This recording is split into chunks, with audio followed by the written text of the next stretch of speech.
Boom! All right, ladies and gentlemen, here we go. The cost of your ego.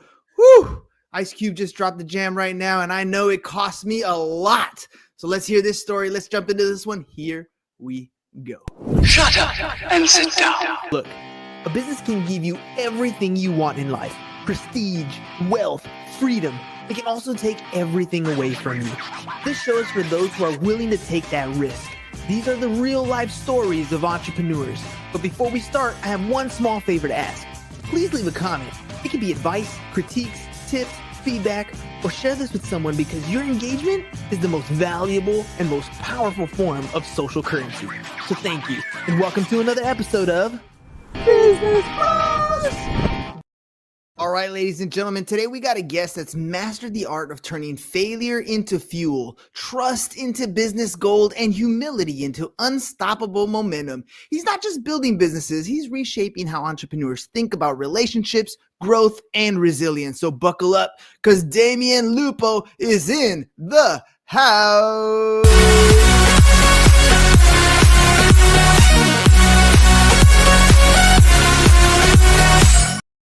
All right, my brother, welcome to the show. It's good to be here. I didn't realize we were going to a rave. That's awesome. Dude, if you ain't having fun, you're not doing it right. That's what I'm thinking. All right, quick question as we get into this. I didn't give much about what you do real quick because I like to get the plug out of the way at the beginning. Tell me if you could explain it as simply as you could to like a fifth grader. What do you do for a living? So I give people control of their retirement accounts, and so they can do things like investing in businesses and real estate. And that's turned into it basically led into some other things that now I've got a company that is disrupting the housing industry. That's basically solving the housing crisis. And we turned an idea on a napkin 3 years ago into $1 billion company. And so that's what we're doing today, solving the housing crisis. I gotta hear about that because let's kind of recap. In the last couple of weeks, we've had major fires in LA. So many structures gone. All these people are gonna have to find a new place to live, basically start over. They lost pretty much everything, and that was in the midst of an already crazy real estate market where it was already ridiculously expensive to rent a place, to buy a place. Help me out, man. What did you solve? So one of the things, the primary focus of Frame Tech is creating the framing for houses. And the framing is the big bottleneck. People can't get enough framers. We can't get enough houses built. And it's all stuck behind the framing and the trusses and all that stuff. So we created a process that is it's 10 times better quality, 4 times faster, and we have virtually no waste, 99% less waste. So what this does is it gives us the ability to produce a lot more housing nationwide with people. And if you have more housing, more supply means prices go down, because right now we got way too much demand, not enough supply. And you'll love this. We're going to be providing a lot of the lumber for the rebuilding out in LA. That is awesome. Tell me about the process, because when people talk about making innovation, sometimes you think it's new material, sometimes it's actual building process, sometimes it's delivery. What's the most innovative thing that you guys have come up with? So imagine this, you're going to go buy a car, and you know that car has been built in a factory in the US or Japan or someplace, and it's very efficient inside of a manufacturing facility. Imagine if somebody was building the car you're driving on your front lawn and putting it together, and it's super inefficient. It's going to be messed up. It's not going to be very accurate. So what's happening is there's the shift in manufacturing or building homes. These are like site-built homes. We're building all the pieces inside of a manufacturing plant. So you have a custom house, you have a house that's like not a manufactured home where it's like, hey, the whole house is built in a plant and then we trailer it and it just drops on the lot. But all the pieces, the walls, the floors, the trusses, we're building those inside of a plant. So this is all the components. So we have robots that are building most of this. And what's happening is we're building things way more precise. Like I said, 10 times more accurate, 10 times better quality. And you're able to use this process. It's a patented material handling process to produce a lot more. Nobody's really doing this. It's all the wood. 92% of housing is built with wood, with trees, renewable resource. And so this is incredibly environmentally friendly because we're not wasting a bunch of stuff and we're able to produce a lot. And people don't want to frame anymore. There's just a lot less people that are interested in going out there and in the sun and the rain and the fires and build stuff. They'd rather go do something else, code, play video games. There's a lot of other businesses. This is not the popular one. So we're solving the problem that is really, there's a big gap in the market right now. It's funny because a lot of times people would consider some of these like quote unquote boring businesses, but they're the ones that tend to be the most successful because they're the ones we need. We absolutely need tradespeople coming in. And from what I'm gathering, it's almost like you guys are creating Lego pieces at the manufacturing plant, bringing all the pieces and then building it right on site. Am I getting that correctly? Yeah, it's exactly what's happening. We our lane is the framing, and so we go and we say, okay, here the developer gives us the plans. We take the plans, we convert those into our system. We produce the floors, the walls, the roof trusses, and then we take this stuff on our trucks with our people. We bring it out, we put it together, and then we hand it over and we say, on this date, you can start sending your electricians and plumbers in. And it gets better because we're doing a lot of prep work for the electricians and the plumbers. We're drawing lines on boards so everything is level. We're drilling holes so the electrician's job is easier. They're saving wire because they have a straight line. So we're making their jobs easier. But the cool thing for them and the reason they love us is because we're not actually, they're still making the same amount of money, but they get to do it faster. So it's more money per hour for their work. So everybody's happy and the entire industry gets a better product and they get more housing. Now, usually our audience tends to be that startup company, right? The ones that are just getting started.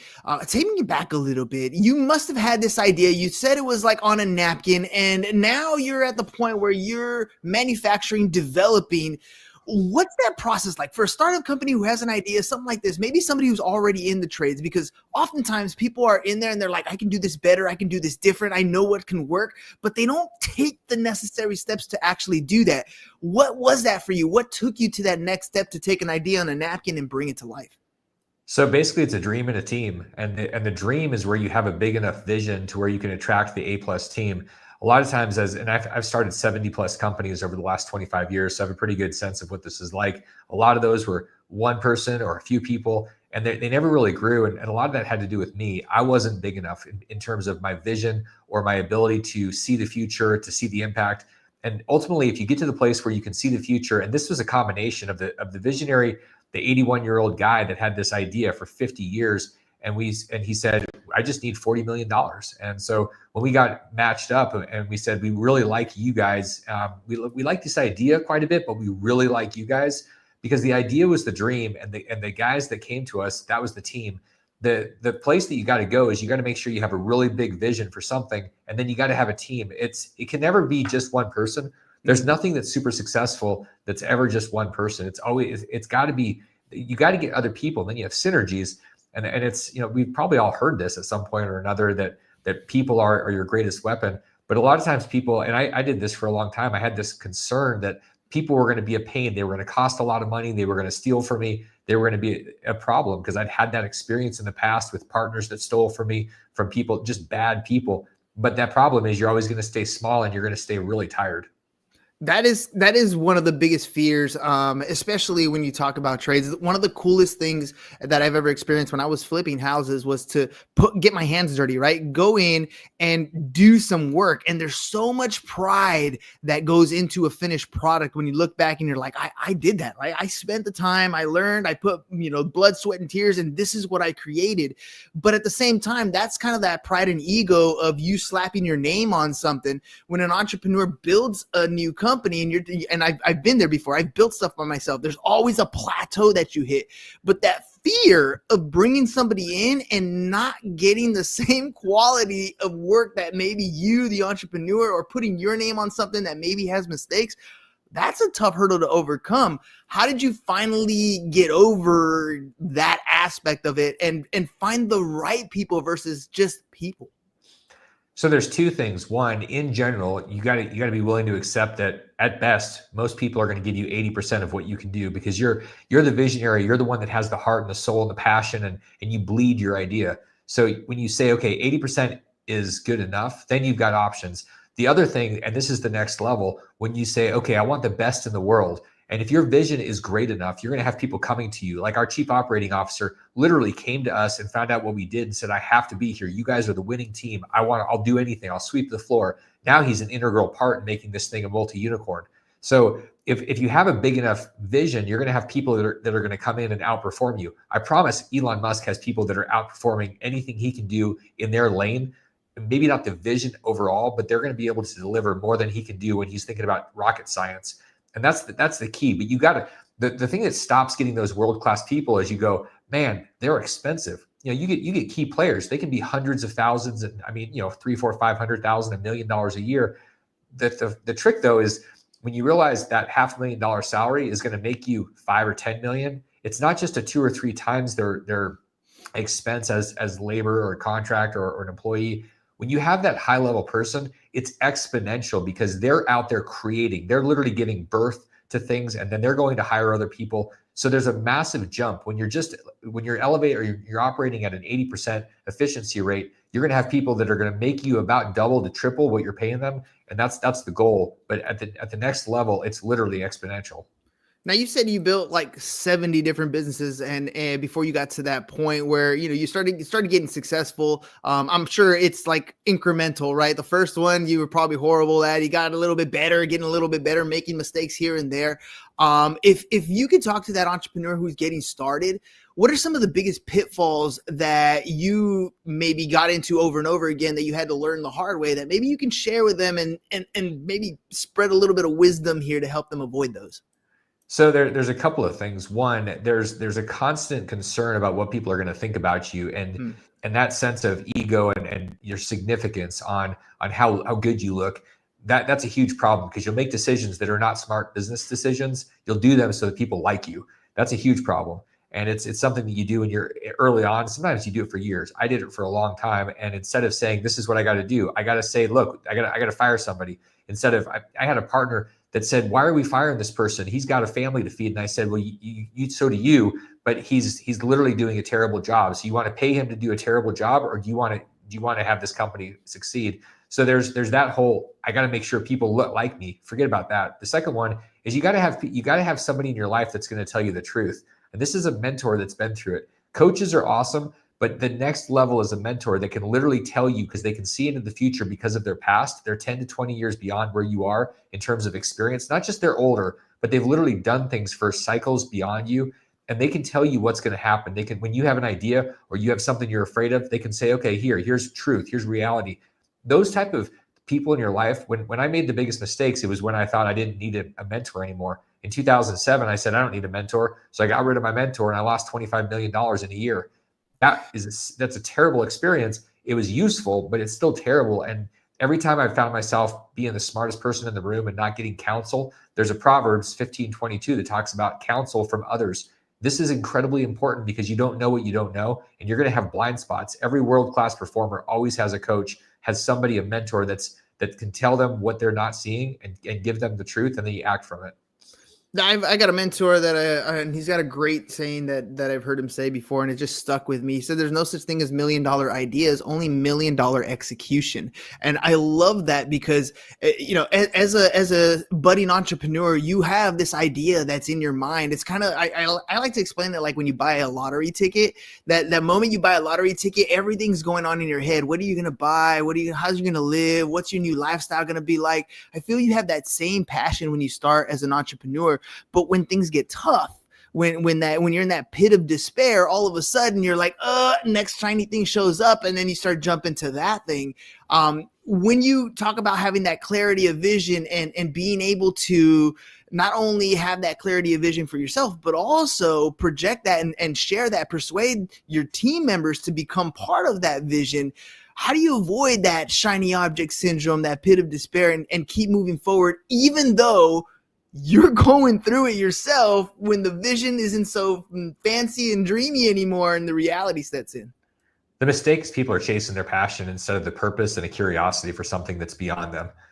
There's so much chatter out there on all the social channels about find your passion and then you'll never work a day in your life. It's a bunch of bull, because it's going to get hard and you're going to say, oh, it's hard. I don't like doing bookkeeping. I don't like to do that. I don't want to fire somebody. I'm not making enough money. And then you have an affair on your business. You go chase another shiny object. I call it being a drunk squirrel chasing shiny nuts. Like, this is what happens with everybody. And instead of saying, you know what, it's hard. I have a vision. I have a North Star, and I'm really curious about how I can make this impact. That curiosity and that purpose is what keeps you going when it really does get hard, when it's cold and bitter. And if you're a little bit edgy and you're like Joe Rogan and I, you go out and you have a cold plunge and then you jump in that thing every morning and you say, man, it doesn't get any harder than that. So everything else is easy. Yeah, I love that. That workout at the beginning of the day, or that hard thing at the beginning of the day, really puts everything else kind of in perspective. And during that time, you're thinking, right? You're already in your mindset, clarifying whatever's going to happen in your day, solving whatever fire you're putting out. And it gives you kind of that clarity at the beginning of the day to keep going. Let me ask you about the turning points, right? You've had a number of different businesses. I love the construction type one. Where do you notice that you have a turning point where you shifted from those plateaus where you used to hit as an individual to now all of a sudden you realize that you're pushing through, maybe running through those barriers with a team? I think that the big shift was stop. You go from internal to external. In the beginning, I remember I spent a lot of time thinking about how much money I was going to make. It was how much for me. I was doing a service. I was in real estate. I was buying houses and renting them out and creating an opportunity for people to lease option and own a house that I was putting together. So I was doing some valuable. It wasn't like robbing a bank, but it was still how much money can I make? And it was never really enough. The big shift is when you say, okay, I've got this thing that's going to serve other people. Like my mission is to free 1 million people from financial slavery and to break their shackles. And so that attracts a team. That's when you lead a team, when you're talking about your mission, it's not just, okay, we're going to make more money this year or this quarter. It's about, all right, these are the people that we're impacting. And so if you've got something, you could have a restaurant, you're impacting people with nourishment, you're doing something to feed the planet. Like it doesn't matter what you're doing, but if you've got a reason beyond just the money, then it kind of, you coalesce around that with the team. And ultimately you're going to need a team to make any kind of dent because you're never going to do it by yourself. Let's talk about your team right now. You guys are literally going to start helping build and rebuild what's gone down in LA. What can those people kind of expect? I mean, right now there's nothing but rubble, and I know it's going to take some time for like an insurance adjuster to go out, if the insurance even pays out. Once you get the payout, we got to clear out debris. Once we clear out debris, you got permitting and zoning and all kinds of stuff. What can people expect, if they're trying to rebuild? What's that time frame, and maybe a hint or two to help them kind of speed that process up? This is not going to be very popular with people that love California, but a lot of people are going to say it's not worth it. They don't realize how hard it is to go through the process, because most people don't do it, and you're sort of forced to when your house burns down. But the permitting process and all the hoops you have to jump through with the politics and just the bureaucracy in California is so hard. I think honestly, a lot of people are going to say, forget it, I'm moving to Arizona. I mean, I live out here and a lot of people are already doing that. But what's going to happen is people are going to realize that if you want things to work in your community, you have to start putting people in place that use common sense. And unfortunately, a lot of people that run in California specifically, and I love California, I've lived there multiple times, you're going to realize that there's a lot of people in power that people have put in office that don't want to be helpful. They're there to they're not lube, they're literally friction. They're like sandpaper. So what can you expect? It's going to take a lot of time, but we're going to do what we can to provide materials, which is part of it. But if you're the people on the coast, for example, I mean, you could be looking at 3 to 5 years to get a permit from the Coastal Commission. So it's unfortunate, but that's the nature. Like, you got to be really, really thoughtful. Next time you're at the ballot box, think about the people and what they're going to do and how useful they are in your life. When you think about how long it takes for everything to get done, it's a reflection of the people that are in these positions. And then the insurance companies are doing things based on the regulations and how much they can and can't charge for insurance.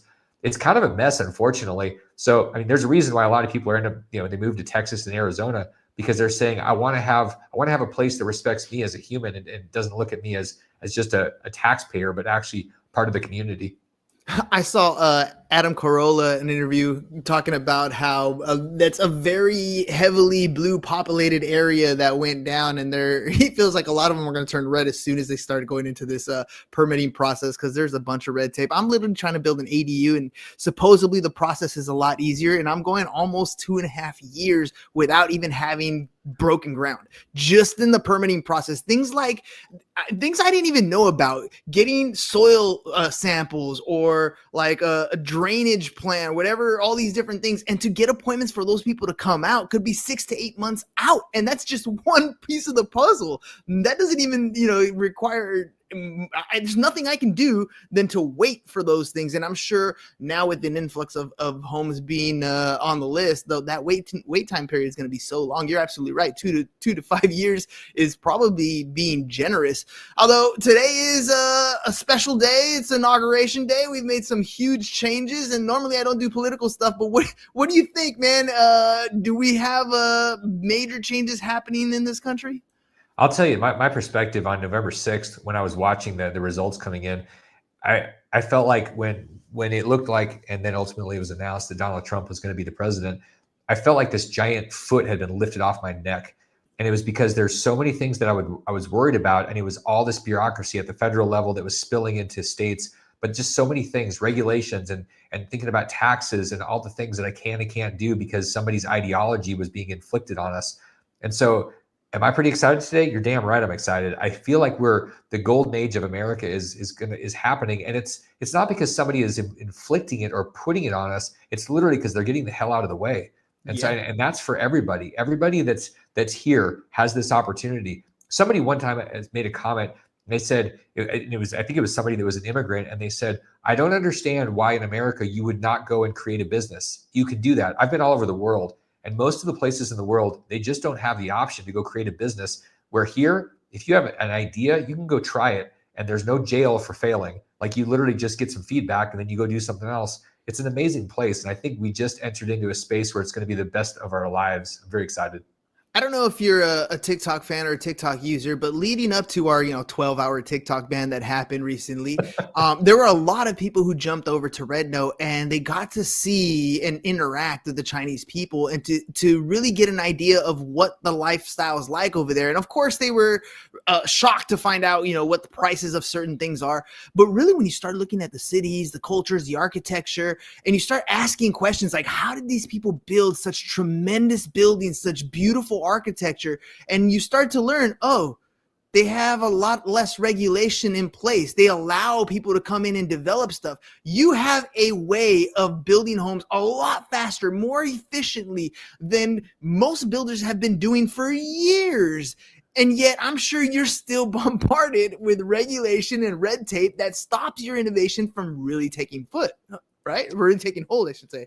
Yeah, here's one of the really interesting things. We've got communities all over the country that are asking us to come to their locations. We've got communities in California that are asking for Frame Tech to come out there, and our response is we go where we're respected, where people are going to treat us well. And as much as we want to go do business everywhere, there are certain places we won't go and set up a plant because, like, to your ADU that you're spending years to get a permit. For us to do what we did here would probably take a decade to even get started in California because of all the regulations and the bureaucracy. So, I mean, it's unfortunate because the places that need what we do the most are the places where we cannot do business other than providing the lumber. And that's a reflection of the people that are in office. So yeah, could California be turning red? Could there be a switch? I think it's already happening because people are waking up and realizing this is not something that we want. We actually want progress. We want freedom. We want choices. We don't want somebody telling us what we can and can't do, and then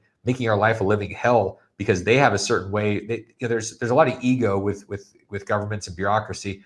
We don't need what we have. We have way too much, and so I'm incredibly excited not only about delivering this product but driving the price of housing down. Like Trump talked about that with all the energy that he's going to unleash and rolling back all these limits on developing oil and gas. And we're doing something similar in terms of driving prices down by providing more supply. So everything that individuals can do to support the economy means everybody wins. Yeah. And not just that, it's putting people back to work. I teach excuse me. I teach high school also, a class called financial algebra. It's usually the kids that struggled in regular high school, so they need like this math credit to graduate.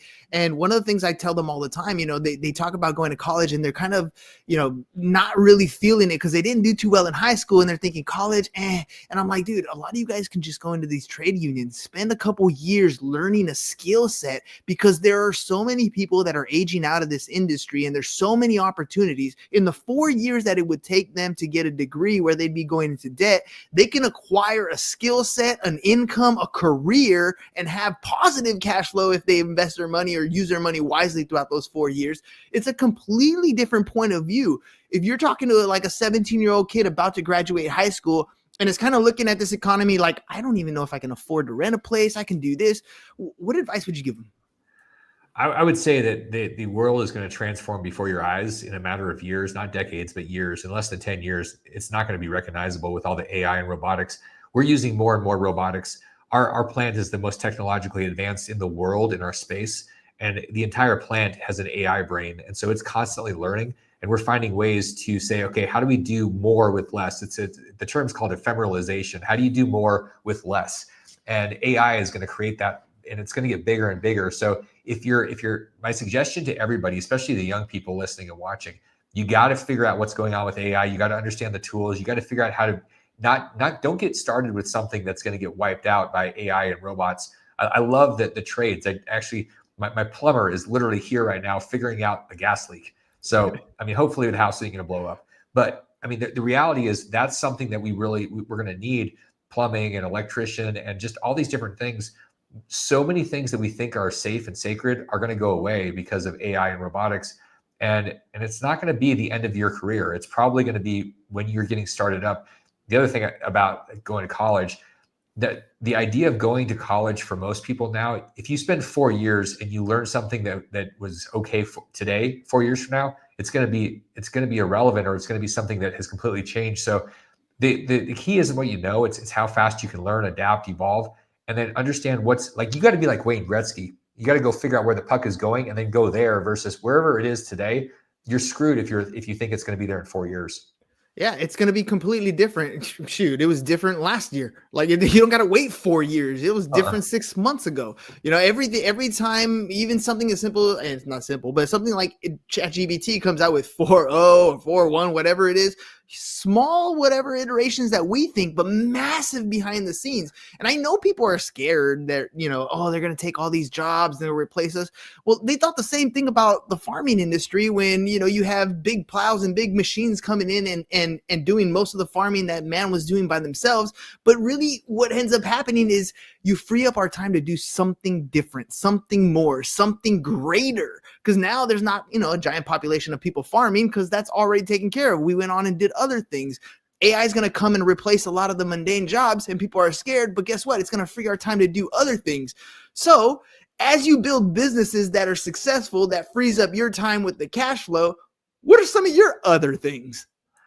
It's funny, as an entrepreneur, having done this my entire life, even when I was a kid, I was setting up businesses. For me, that's fun.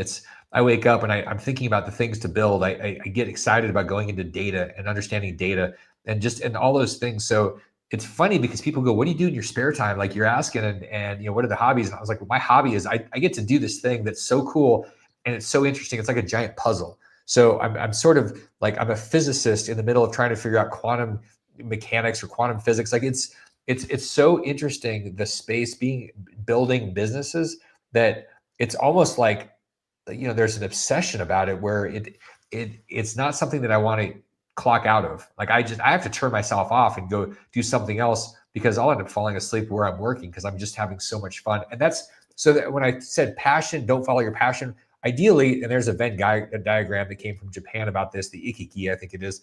And it's about where your passion and your purpose in the market all overlap. And so sometimes you get lucky, and it's fortunate that this business or your purpose, there is a passion. I just find I'm so curious about all the things that the curiosity keeps me in this thing. So outside of going hiking, being in nature, which I think is healthy for everybody, whether you live in California or the Alps, being out in nature is incredibly important. Beyond that, I just have so much fun with what I'm doing. Like, I could do it 12, 14 hours a day and be completely content, because there's such a joy in every minute of it. Yeah, make sure you get out there and touch grass, ladies and gentlemen. I know the digital screen is awesome. I'm a victim of it myself. I can spend a lot of hours behind here trying to learn some cool stuff, but sometimes we got to get out there and touch some grass. Damion, you've been an amazing guest. Before we head out, is there any way people can reach out, find out more about building, find out more about materials, find out more about you in general? How can they do that? So the best place to go, I created something that I think is really important. Right now, the way I look at money, that millionaire is the modern day middle class, and it's not going to cut it for you to actually feel safe and free and secure. So really, the idea is, I suggest everybody needs to be targeting 10 million. Why do I say that? Because if you have to build $10 million in net worth, it's going to evolve you into a place where you're really confident about building and creating, and you're never going to be afraid of losing money or running out of money, because you're going to understand how to build it, how to create it, which is all just a way of doing it out of thin air anyway. So I wrote this miniature book called the 10 Steps to 10 Million, and you can download it at turnkeyretirement.com. Just grab that, and it'll give you some things to think about, and the entire process of going through what I've done. I mean, this is not theory for me. This is not a weekend course from somebody that studied it in college. This is my life. And going from 0 to 10 million, which I did, and then ended up going backwards and going to negative 5 million. What you want to do is you want to learn from people that have gone through it, that have already stubbed their toe and bled in the fields. Like I've done that. And this is your hack. This is your 4-hour work week, if you will, but it's going to take you about 10 minutes to get the 10 steps to 10 million. And I would encourage you guys to download that and learn from other people that have done it, people that will tell you the truth. Turnkeyretirement.com, ladies and gents, turnkeyretirement.com. And Damien's absolutely right. Always ask for help, but more so from the person who's already done what you want to do. That is the hack. And sometimes you're able to hire them directly as mentors. Sometimes you get access to them in podcasts and books. Sometimes you get to listen to them and ask them questions like I got to do today. But either way, the first way you can start in this case, go to turnkeyretirement.com and download that book, get yourself a copy and start looking at those 10 steps, one step at a time. Nothing happens overnight, but as soon as you decide to make that change, things start to fall into place as soon as you believe in yourself. Damion, thank you very much for being on the program. Ladies and gentlemen, that is all we got for you guys today. We'll catch you guys on the next one. Peace. And we're out. It's over. Go home. Is your business in need of marketing? Try starting a podcast, but not just any podcast. Podcast like a pro. We can show you how to take your business from being invisible to becoming a brand people trust. Go to www.businessbros.biz to get started today.